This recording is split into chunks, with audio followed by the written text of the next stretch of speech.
Pour parler de l'accompagnement de cette opération, je vais appeler Anne Germier, qui est chargée de mission au service de formation continue de RENA et qui a fait partie du comité de pilotage de l'opération France Télécom Orange, et Michel Tabouret, qui est responsable, chef du département réseau et télécommunications à l'IUT de Saint-Malo.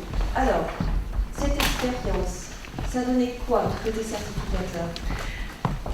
Alors, on va effectivement vous parler de cette expérience du point de vue des universités, donc c'est-à-dire en tant que certificateur, mais également accompagnateur et également pilote du projet au niveau national. Donc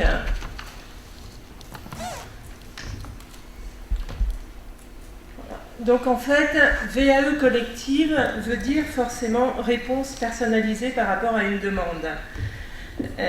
Ce qui signifie co-analyse des besoins avec l'entreprise, repérage des diplômes, donc repérage des métiers ciblés, du public cible, des métiers ciblés, des compétences associées et donc des diplômes correspondant au niveau universitaire, en l'occurrence un DUT et 3 licences professionnelles pour la première année. Ensuite, définition de la procédure, des étapes d'information des salariés dans l'entreprise, en passant par l'étape de l'étude de recevabilité, d'accompagnement bien sûr, jusqu'au passage en jury, et donc détermination du calendrier, un calendrier en essayant de faire en sorte qu'il soit le plus adéquat possible, donc avec le temps de l'entreprise, mais surtout avec le temps de rédaction des dossiers. Et enfin, présentation du dispositif aux salariés, donc qui s'est fait en l'occurrence par une présentation à 3 voix et qui paraît être quelque chose de très important. Présentation de l'entreprise, donc des enjeux de l'entreprise, pourquoi ce dispositif, quels sont les enjeux et quels sont les moyens mis à disposition par l'entreprise et également quelles sont les limites, à quoi on s'engage, à quoi on ne s'engage pas. De la même manière, présentation des diplômes par les responsables pédagogiques de la formation, enfin des formations, et présentation de la procédure VAE par le service VAE en termes d'accompagnement, passage en jury, etc. Donc, par rapport à un projet national, il s'agissait aussi de mobiliser un réseau au niveau national. En fonction de la zone géographique définie, donc pour le pilote, Île-de-France et Ouest, donc les universités choisies ont été donc RENA avec les IUT de Lannion et les IUT de Saint-Malo, qui avaient déjà une habitude de travail avec Orange. Et donc pour Paris, donc ça a été Paris 13 et donc l'IUT de Villetaneuse. Donc par contre au niveau de la deuxième année où il y a eu l'extension nationale, il a fallu mobiliser. Donc ce qui a été un travail quand même relativement long, puisqu'il y a eu d'abord le repérage de toutes les universités proposant les formations donc ciblées, contact avec ces différentes universités, information, convaincre, mobiliser, donc à la fois les services R&T, les départements réseau et télécom, et les services VAE de chaque université. Donc ce travail a été assez chronophage, mais on a réussi à entraîner 26 universités avec nous. Et donc ensuite mise en place évidemment d'un comité de pilotage et d'une organisation pour animer ce réseau. Ensuite, le travail nécessaire a été celui aussi d'harmoniser les pratiques, puisque en fait chaque université est certificateur pour ses titres. Donc même s'il y a un groupe national avec une harmonisation des pratiques, les outils, les pratiques ne sont pas exactement les mêmes au sein de chaque université. Donc là, on était dans un projet commun, on devait donc utiliser des outils communs, une procédure commune.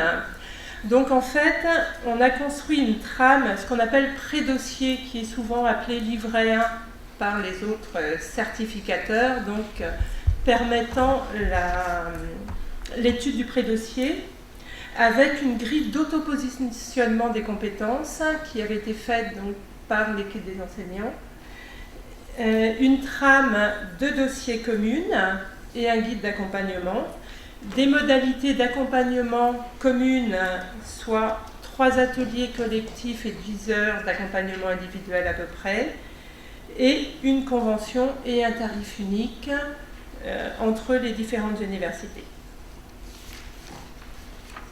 Laissez Michel présenter l'opération plus actuelle. Bonjour madame, bonjour messieurs. Sur le projet qui nous occupe actuellement, donc sur 2012-2013, on a une offre élargie. Avant, l'offre de l'Assemblée des chefs de département couvrait 4 diplômes, un de niveau Bac plus 2 et 3 de niveau Bac plus 3. Et là, donc, une nouvelle licence professionnelle intéresse le groupe Orange, c'est la licence chargée d'affaires en réseau et télécom. On l'a vu à travers du tableau que nous a présenté Michel Timoruc, qu'il y a une augmentation du nombre de candidats. On a peut-être mieux communiqué, ou on apprend à communiquer. Ce qu'il a fallu faire, c'est une rationalisation, c'est ce qu'on vise, de la coordination nationale et régionale interuniversitaire, que ce soit au niveau des services de formation continue et au niveau des départements réseau et télécom. Donc, comme le rappelait Anne, il y a 26 universités et 27 départements réseau et télécom. Ce travail-là a été facilité aussi par le fait qu'on travaille en réseau au niveau national du point de vue des services de formation continue en ce qui concerne la VE, et aussi au niveau des départements réseau et télécom. Le transfert, cette expérience et à la demande de France Télécom, je vais servir de relais aussi pour d'autres diplômes qui concernent d'autres métiers de l'informatique, en particulier tout ce qui concerne le génie logiciel, donc les départements de génie informatique. Et je pense que dans quelques années, on visera certainement dans le groupe Orange des niveaux master.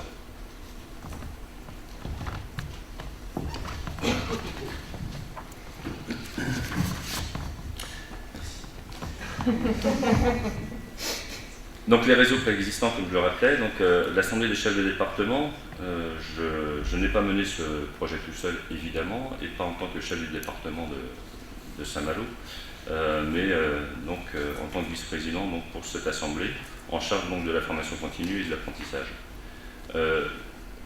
L'intérêt pour le groupe France Télécom, c'est d'avoir un interlocuteur unique pour avoir un traitement égal des salariés et des candidats à la VE. L'intérêt pour nous aussi au niveau des départements réseau télécom, c'est d'avoir des diplômes reconnus nationalement et donc d'avoir une même trame. Et c'est ce qu'on a construit dès le début, quand on a développé des licences professionnelles, c'est d'avoir un programme pédagogique national commun, ce qui est une originalité dans le paysage des licences professionnelles. Ce qui est important aussi, c'est l'engagement de l'entreprise, c'est-à-dire une confiance mutuelle. Au niveau des départements réseau télécom, nous connaissons bien localement, régionalement, l'entreprise Orange. Et donc la motivation de l'entreprise et la nôtre ont permis justement à ce projet de naître et d'évoluer. Pour la VE collective, il y a un point essentiel, parce que c'est un problème au niveau national, c'est que dans certaines régions, on peut avoir peu de candidats. Parmi ces paramètres, les paramètres de choix de l'université et évidemment du diplôme, il a fallu aussi considérer qu'il fallait un certain nombre de personnes pour que cette VE collective puisse évoluer, être pertinente pour les salariés.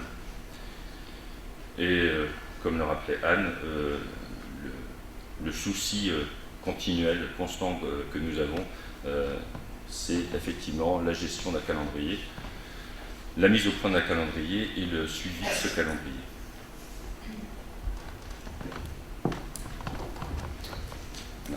Une bonne opération.